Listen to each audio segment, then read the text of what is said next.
Mukhang bakbakan sa drama ang teleserye ng Eco Ninja na tinitiping sa kasalukuyan. Kasama ba naman si Yen Santos at sa pagkakaalam ko, pati na rin si Sofia Andres. Correct me if I'm wrong guys ha. Favorite din talaga ni Jericho Rosales si Yen Santos. Magaling kasi talaga ang actress. Maraming naging project si Jericho Rosales na lagi niyang kasama si Yen Santos. Wala pang lumalabas na title na nakaka-excite talaga. Pero sure ang mga fans hindi daw The Accused ang title. Kasi nga sa aurahan ng Econin, parang to the max ang drama nitong teleserye na to.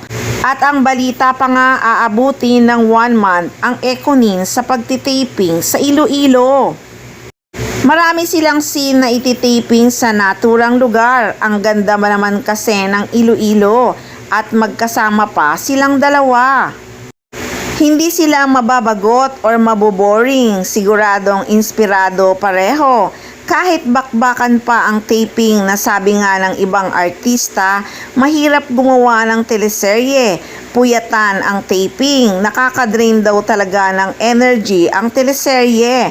Pero dahil magkasama sila, enjoy talaga ang Econin. Lalo na nga't parehong masayahin sina Jericho Rosales at Janine Gutierrez.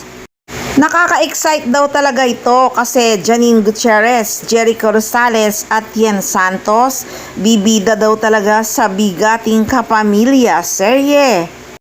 Sabi pa nga sa post, pinakamagagaling na bituin kakasana sa pangmalakasang serye ng ABS-CBN.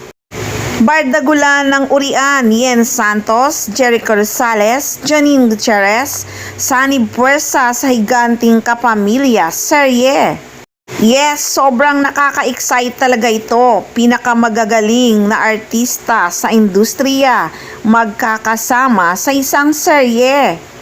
Ngayon pa lang, sobrang excited na talaga ang mga fans at madlang people. Anyway guys, wait na lang natin ang ka-excite na title ng teleseryeng ito. Hindi daw ito Dreamscape Entertainment, Star Creatives daw ito. At ang direktor si May Cruz. Mali yata ang nasagap kamakailan na si Jericho Rosales daw ang direktor ng seryeng ito. Anyway, si Eco man o hindi, ang mas exciting dyan, magkasama ang Econin sa isang teleserye. Ngayon pa lang kinikilabutan na talaga sa sobrang excited ang mga fans.